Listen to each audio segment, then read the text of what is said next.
If you're like me, you're using an older iPhone, which the battery life just isn't great. It's not getting you through the day. I use an iPhone 12 mini, which I'm currently recording the audio for this video on, and battery life isn't that great. So I've changed some settings to try make my phone last a little bit further throughout the day without sacrificing how I use it. So I'm going to show you a couple of those settings right now.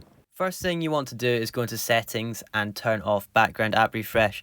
Now don't turn it off for all the apps, but just selected apps. There's a reason for this. What background app refresh is it basically allows apps to function in the background whether the screen's off or the apps aren't on the screen. With all the apps in your phone working in the background continuously, that is probably going to use quite a bit of battery life, so I go ahead and just turn it off. Apart from apps that you want to work in the background, like for me I use Strava, which needs to track cycling or running, so that needs to work in the background, so I keep that turned on, but everything else I pretty much just turn off.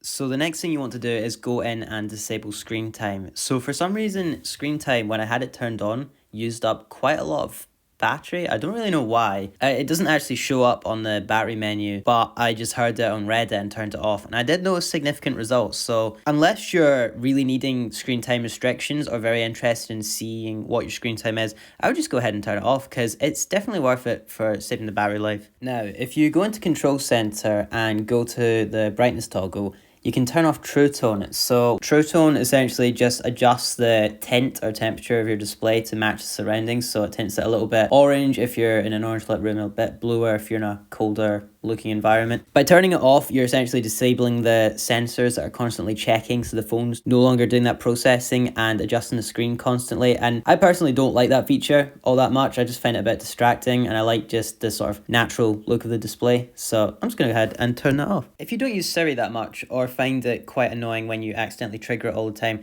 then you can go ahead and under Siri just turn off the Listen for Hey Siri setting. This way it pretty much disables the microphone, which is usually always on and listening. That way it's not continuously checking if you're saying the S word, which then saves you just a little bit of power throughout the day. Turning off raise to wake or tap to wake will also save a little bit of battery as well, because the gyroscope from your phone's not always turned on, as well as the digitizer in the touch display, which is checking if a fingerprint's being put down to turn the display on. I've turned off raise to wake because I find it also distracts me when I'm trying to not use my phone, but tap to wake I keep on. But if you want it off, you can and just use the side button. It's up to you. Going into privacy and security and disabling iPhone analytics will prevent the phone from transmitting snippets of data from your phone throughout the day to Apple. It doesn't affect how you use the phone at all. If anything, it probably does Apple a bit of a disservice because they're not getting useful data, but it will save you battery because your phone is not continuously recording all these little bits of data and then transmitting them, which is another power user. Setting a wallpaper that's predominantly black will turn off the OLED pixels if you have a newer iPhone, which is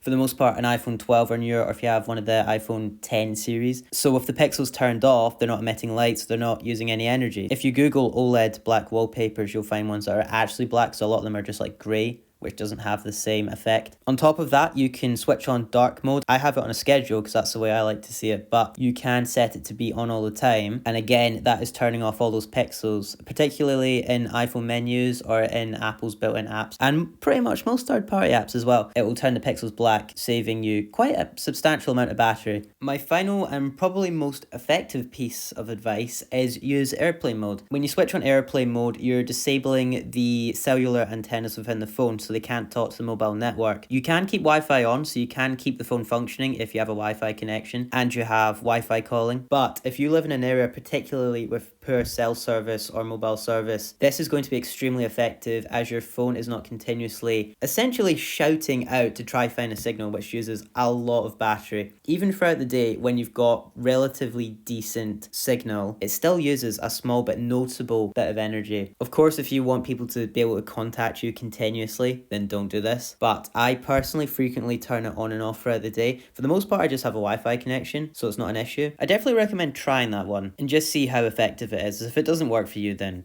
don't use it. So yeah, that's a couple of tips on how to save your battery life. I hope you found them useful and you applied some of them to your own phone. This is my first video back in quite a while, so probably not going to be the best. I'm working on it. I'm going to try get better and try upload more. So yeah, hope you enjoyed the video and thank you very much for watching.